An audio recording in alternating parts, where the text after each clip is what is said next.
three possible methods by which the communists might take us over. One would be by a peaceful coup d'etat, as in Czechoslovakia in 1948.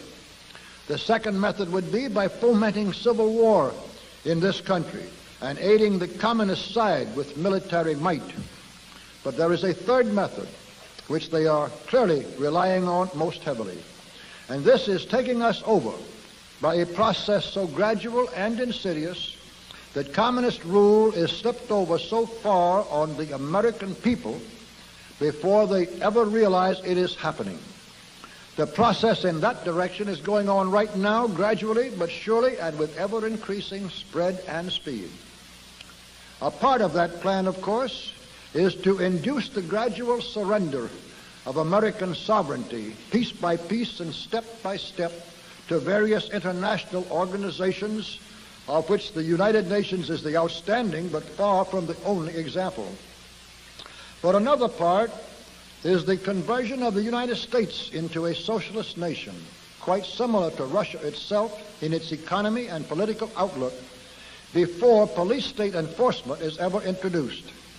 The best way to explain the aim here is simply to quote the directive under which some of the very largest American foundations have been secretly but visibly working for years.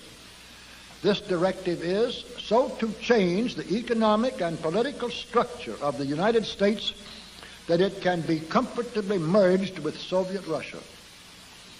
Now, here are the communist aims for the United States. 1. Greatly expanded government spending for every conceivable means of getting rid of ever larger sums of American money as wastefully as possible. 2. Higher and then much higher taxes. 3. An increasingly unbalanced budget despite the higher taxes. 4. Wild inflation of our currency. 5. Government controls of prices, wages, and materials, supposedly to combat inflation. 6. Greatly increased socialistic controls over every operation of our economy and every activity of our daily lives. This is to be accompanied, naturally and automatically, by a correspondingly huge increase in the size of our bureaucracy and in both the cost and reach of our domestic government. 7. Far more centralization of power in Washington and the practical elimination of our state lines. There is a many-faceted drive at work to have our state lines eventually mean no more within the nation than our county lines do now within the states. 8. The steady advance of federal aid to and control over our educational system, leading to complete federalization of our public education. 9. A constant hammering into the American consciousness of the horror of modern warfare, the beauties and the absolute necessity of peace, peace always on communist terms, of course. And 10, the consequent willingness of the American people to allow the steps of appeasement by our government, which amount to a piecemeal surrender of the rest of the free world and of the United States itself.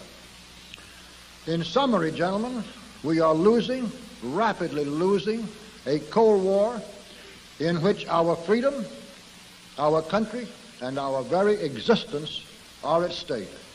And while we don't seem to know we are losing this war, you can be sure the communists do. There is just one thing, only one thing in the whole world which the communists fear today.